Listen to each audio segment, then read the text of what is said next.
Hello dear friends, welcome to shipping minds बिनो। आइए जल्दी से समझते हैं मैक्स वेबर की थ्योरी ऑफ ब्यूरोक्रेसी। इसका मीनिंग क्या है? मैक्स वेबर ने कहा कि मॉडर्निटी आने के बाद क्या हुआ, सोसाइटी में जो वर्क ऑर्गेनाइजेशन है वो कंप्लीटली उनका वर्क सिस्टम जो है वो चेंज हो गया। What does it means? इसका मतलब ये था कि वर्क करने का जो ऑर्गेनाइजेशन थी वो और भी ज़्यादा फॉर्मल हो गई, सिस्टमैटिक हो गई और इम्पर्सनल नहीं रही। एक तरह से इम्पर्सनल हो गई, पर्सनल नहीं रही। इसका मतलब ये था कि जैसे पहले क्या होता था कि आपके कहीं पे लिंक लाइजन है या किसी को आप रिकमेंड करते हैं तो उनको इजीली ऑर्गेनाइजेशंस में जॉब मिल जाती थी। बट अब मॉडर्निटी आने के बाद चीज़ें सिस्टमेटिक हो गई, चीज़ें मेरिट बेस पे हो गई कि आपके पास जो टैलेंट होगा, आपके पास जो स्किल होगी, उसी के अकॉर्डिंग आपको जॉब मिलेगी। तो वो चीज़ें धीरे धीरे क्या हुई, ये मेरिट बेस्ड चीजें आगे आ गई हैं।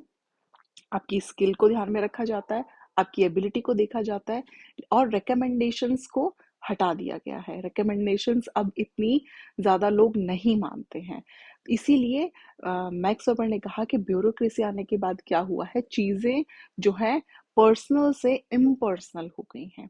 पहले क्या होता था कि आप किसी को जानते हैं तो आप रेकमेंड करेंगे तो इट्स इजी।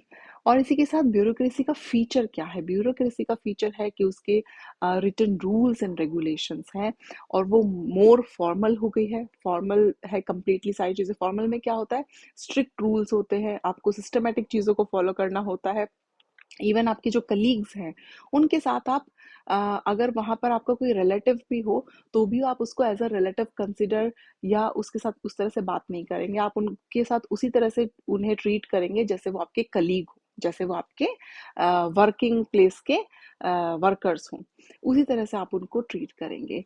तो ये क्या चीजें हुई, work organisation more systematic, formal, ये चीजें हो गई, रूल्स स्ट्रिक्ट हो गए एंड जो पर्सनल चीजें थी वो साइड पर हो गई एंड एबिलिटी को, स्किल्स को एंड आपकी मेरिट को, इसको इम्पोर्टेंस दी जाने लगी।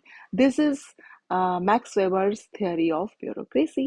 Please do like, subscribe and share my YouTube channel. Thank you so much. Bye bye and take care.